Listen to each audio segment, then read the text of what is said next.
When you started in the business, um, I'd imagine like 18 years old, knowing that this is what you wanted to do. Walk me through the training process for the first time, learning how to wrestle. Did you play any sports growing up as a kid? Kind of Well, help prepare you for that kind of level of physicality? I was always athletic. I mean, but in my age, the kids, when the lights are on, they kicked you out of the house. You had to come home when the street lights came on. That was it. No cell phones, no nothing. So it was like we were on our own. And we were always, playing baseball or riding our bikes or whatever. And then when I got to school, I did a little bit of wrestling in school, in high school. Didn't really care for the crowd. I got involved in gymnastics and drama club, and drama club had a lot of nice girls and stuff, and it was cool getting the girls from stage crew in the teasers and wrapping up around in the teasers and having fun, just goofing around.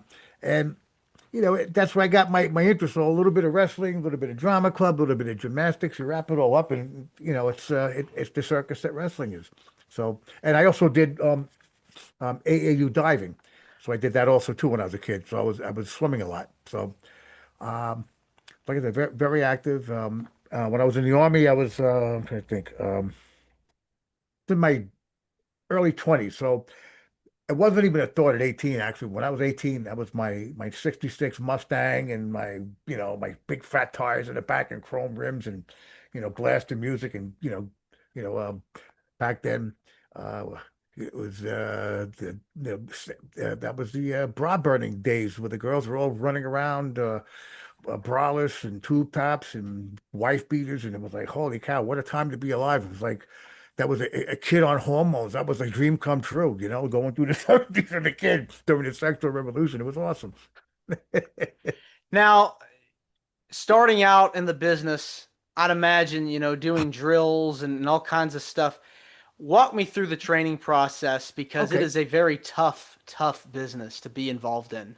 Well, where I started was extremely tough because back then the territories, like you mentioned, well, most of the guys would go to try to at least get a little experience, build a name for themselves, and would be Puerto Rico, one of the places, and Japan. So their style is more tight, more stiff, so to speak, or um, so more realistic, and so their mats and whatnot were stiffer. They didn't have like that kind of spring. They were more like a boxing ring kind of mat. And I actually started training in a garage. Had to learn how to bump in a garage. It had like fake ropes put up to look like a ring, but you got inside there. It was built up on uh, two by fours plywood, some gym matting like you would have for regular mat wrestling, and that was it. Once in a while, Mick Foley would come there and beat the crap out of us and help break us in the old way. But learning how to just do that, and like I said, it wasn't a ring, so we had to run to where there was a wall, pretend we were hitting the rope, and then come back. So it was really odd, but we had to learn more of the skill part of the chain part and learning how to take those falls. And when we actually did get into the ring. It was Cheetah Kid, aka Ted Petty, God rest his soul, was also Rocco Rock. Was one of the guys had a wrestling ring, set the ring up. He put the mask on, wrestled with Cheetah Kid, and we were there early. We helped that. We had helped get set up and whatnot, and we got in the ring for the very first time. So we were banging around for like about an hour and a half, 2 hours, because like it was a ring. Holy cow, we're not landing on a cement floor anymore. It was actually great. And we always wore ourselves out before the show. We couldn't wrestle, but it was like that kind of, level of excitement that, it's a lot of drills, a lot of rolls, a lot of running, a lot of cardio. A lot of guys get out there and they end up puking. Um, uh, like I helped break in Mikey Whipwreck when he was a teenage kid.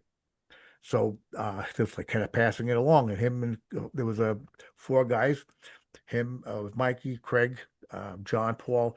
We call these four guys were just small guys, and back then small guys didn't get a push. That was part of me helping out when I was ECW tag champ.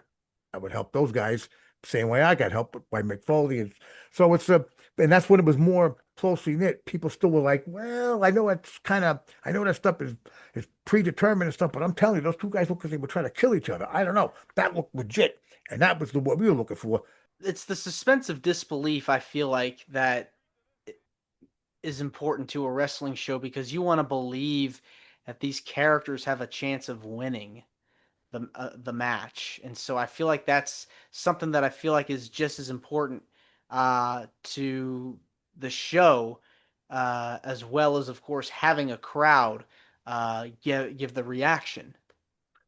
Absolutely. Well, you want to keep people engaged. Um, I did a persona sometime before what I'm doing now because I'm doing it like a redneck thing now, obviously with the look. Um, and when we came out, we were obnoxious. We had this look. We came out with mirrors with no glass and the cape. One guy had a cape. I had a robe with feather boas and stuff. And it was a whole different look and the believability aspect of it. But we um, also wanted to be the guys where people weren't sitting there like this texting. People were sitting there like this recording us. So we came out, like I said, mirrors with no glass. We looking through them, looking at each other, and people are like, "Well, wait a minute, why?" So it was something different that you're not always seeing people do. And we came out to our own original music, which made it also different. So all of that part of it, and to come out and to not just to have the outfit, but you have to be believable in the persona that you're trying to project, which is that I stress to the young kids now that I try to help mentor now that are up and coming kids, and you have to okay, you come out looking like the part, okay, great, now create your history of your character to make it of some interest when people are doing color commentary. They have something to build you up and to give you substance and to fill up you got that, so you're just filling up the jar and putting all that stuff inside, and now you've got that persona.